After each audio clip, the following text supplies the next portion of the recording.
Hey guys, welcome to week 7 of Legendary Living, and we're doing Legends Behind the Legends. Yes, we are. And we are talking about Elizabeth this week. And Elizabeth was a woman whose words of encouragement had huge impact. And so I've got a question, Steve, who's somebody that believed in you before you believed in yourself? And maybe, I don't know, whoever it was, and really shaped you. Well, the answer for that I would immediately go to would be mom. But that's a given. So I'm going to skip over that one. Sorry, Mom. But it was actually a youth pastor. Oh, yeah?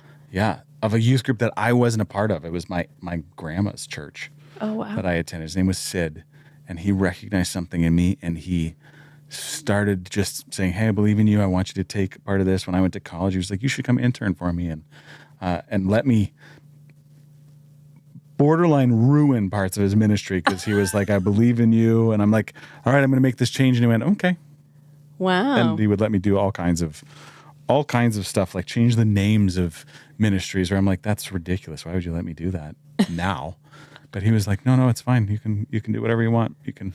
Just a playground, huh? Yeah, but he definitely believed in me before I really recognized. That was one of those seeds that planted a seed in me about being in ministry, was because of Sid, the youth pastor at my grandma's church. Wow, that's awesome. Yeah. Good stuff.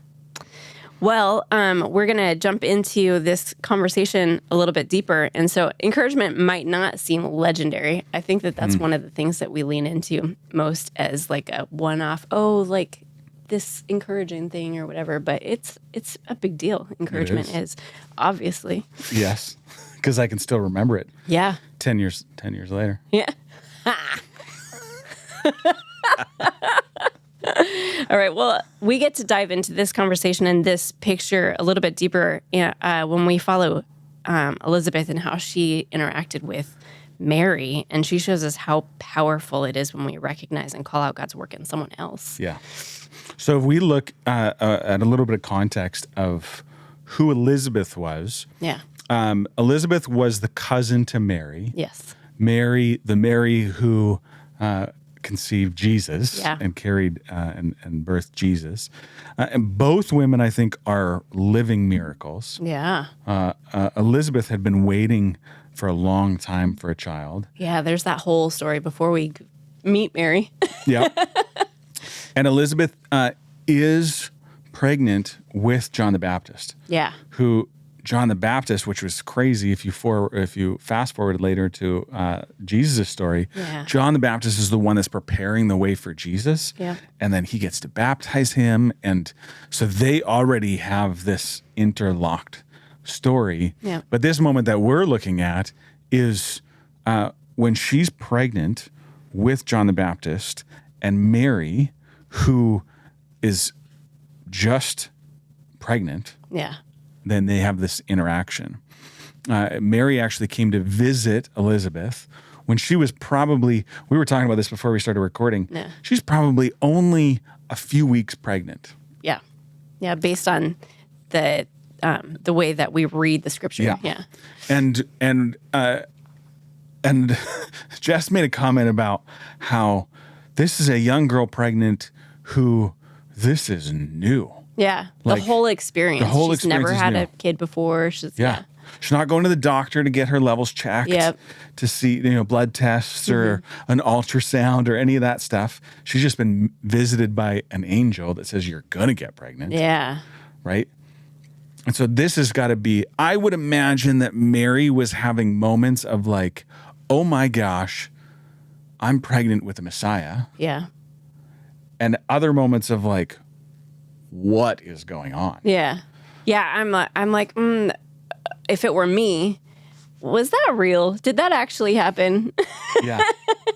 And then on top of that, she also has this other side where she's like, okay, I had this experience and now I'm like, am I going to blow up my whole life because of this thing? She's in the midst of being engaged. Yeah.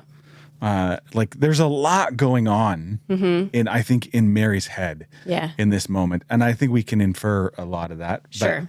But I imagine that she's in this spot that's just a mixture of excitement and peace and terror and all of the emotions. Plus she's pregnant for the first time, so it probably is all of those emotions. For sure. But there's this moment in Luke chapter 1 when Mary visits Elizabeth, and the baby in Elizabeth's uterus, John the Baptist, leapt for joy. Yeah. And Elizabeth is filled with the Holy Spirit, and she cries out. This is, I think, for one, Elizabeth's about 6 months pregnant. Mary is just not even showing. Yeah. Right? Just barely pregnant. And John the Baptist in utero is jumping. I think that's a beautiful picture right there. But then Elizabeth says, "Blessed are you among women." Powerful statement to a young woman who is probably feeling all of the feelings. And blessed is the child that you will bear. Really acknowledging the fact that this is who the Jews saw as the Messiah. Yeah. That he is coming and that Mary is pregnant with him. And I think that there's probably an element of that they're cousins. Like, I love watching the YouTube clips of when pregnant women tell their husbands that they surprise them that they're pregnant, or they surprise the parents that they're pregnant. Yeah. And I'm sure that there is some of that excitement in it, in Elizabeth's encouragement.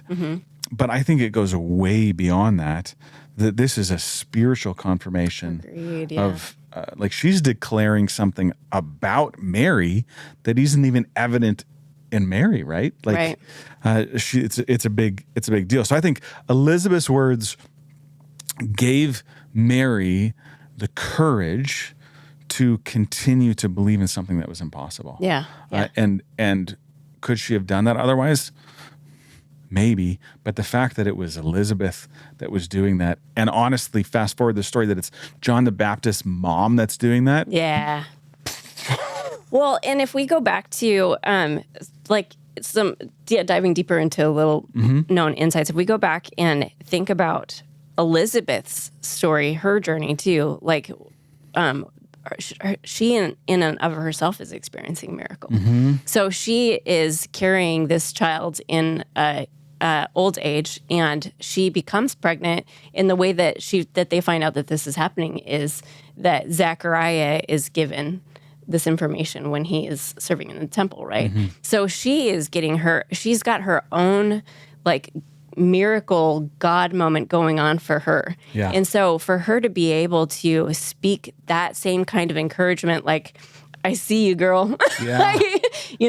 I'm experiencing this, and I can confirm and acknowledge that what it is that you're experiencing right now is valid. Yeah. It's real. Yeah. To be able to carry that forward and be able to share that with her is pretty significant. Well, and to that point, if she's experiencing her own miracle, there may be a sense of, like I've watched people who were siblings that were pregnant at the same time or very close to, or were getting married at a similar time, and there is a unwritten sense of competition, like this was going to be my moment, and now you're taking this. Yeah. And I think that's very common. I think that's a norm to kind of lean negative and lean to competition. And you have Elizabeth who's experiencing something, like you say, that's her own miracle, and she's going, no competition here. Yeah. Like I'm a little bit ahead of you, and I'm just going to encourage you in this. But you are blessed among women. Yeah. Like that's in a time when it would be easy to be competitive and criticize or, be a skeptic. She was not that, and it was powerful. Yeah. It's a powerful moment. No kidding. Yeah. Another thing that I just wanted to point out is that her encouragement, like when we go back and we look at the encouragement that she provided, it was real specific. Like she affirmed specifically what God was doing. Blessed is she who has believed that the Lord would fulfill his promise to her. It was like she recognized that this was a blessing from the Lord, right? And it's a model for us. Like a biblical encouragement is not just like, hey, good job. No. It's real specific, and it recognizes the work that God is doing in somebody. Yeah. Right? Which I think is something that I don't always get right. And so that just goes back to your point, I think, of saying that. Of recognizing it and just leaning into it. Yeah. Yeah. It's a God encouragement, a spirit-filled encouragement. That's what I'm looking for. I think that every one of us needs an Elizabeth. Yeah. I think that we should be an Elizabeth Yeah. for other people. We talk lots of times when we're talking about discipleship. Yeah. We've talked about like this idea of chains, or that you're a link of people, right? And I would never want to be the end of the chain. Yeah. Right? Like all of this chain of encouragement has come through all of these people, and then it comes to me, and I'm like, thank you. Yeah. It's done now. Right? You're using the chain analogy. I'm thinking the hand forward. The hand forward. Yes. Yeah. Yes. I don't want to be the one that's at the very end of that. Yeah. So I think there is some encouragement to say that we can all be somebody's Elizabeth. Yeah. That we can, as much as there are times when we can feel like I need encouragement. How come nobody's encouraging me? I think while that might be true, the first response should, like, we don't know if somebody came up to Elizabeth and said, "You're a miracle. You're great." Yeah. Nobody might have said anything to her. They might have said, They probably didn't. She hit herself for the first 5 months, okay, so she's not getting that encouragement, but she was like, no, I'm going to give. Yeah. I'm going to give this encouragement. Yeah. I think encouragement can be the oxygen that keeps somebody going. Yes. I think that it can help in moments.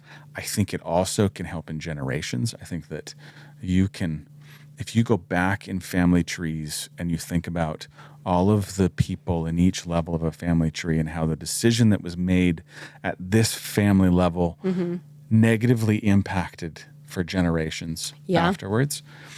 And we can see that. I bet you there's somebody in the room that's watching this with you can say, oh yeah, I know who it was in my family that made this decision that had this cascading effect. There's somebody in this room that could say that.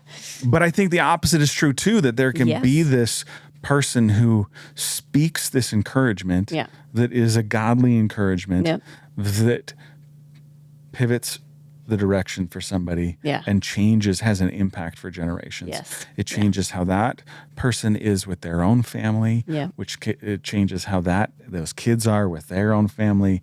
And it can have a generational impact. And I don't think we can underestimate that.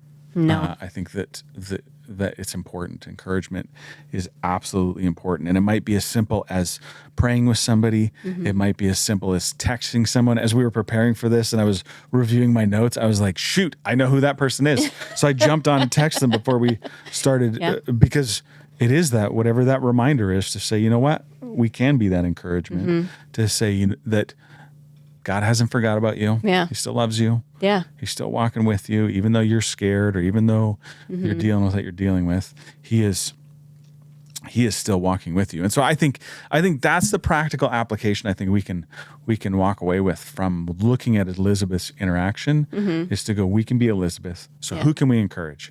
And how can we say to someone, I see God working in you. Yes. I see what God is doing in you. Yeah. Or I want you to know that I know that God still loves you. And even if you don't believe it, you can borrow that belief from me. Yeah. Right? That we can be that for someone intentionally. Yeah. Yeah. That's that practical application piece. I love that.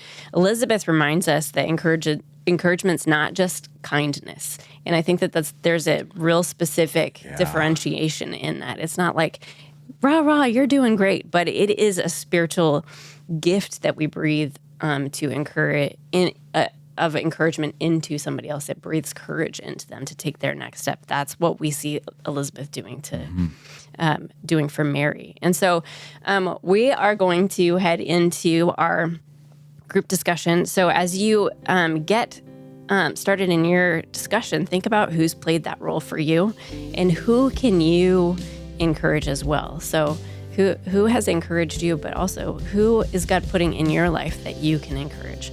And just remember that encouragement confirms God's work in us, and it might be the thing that helps us to take the next step forward. All right, have a great discussion, guys.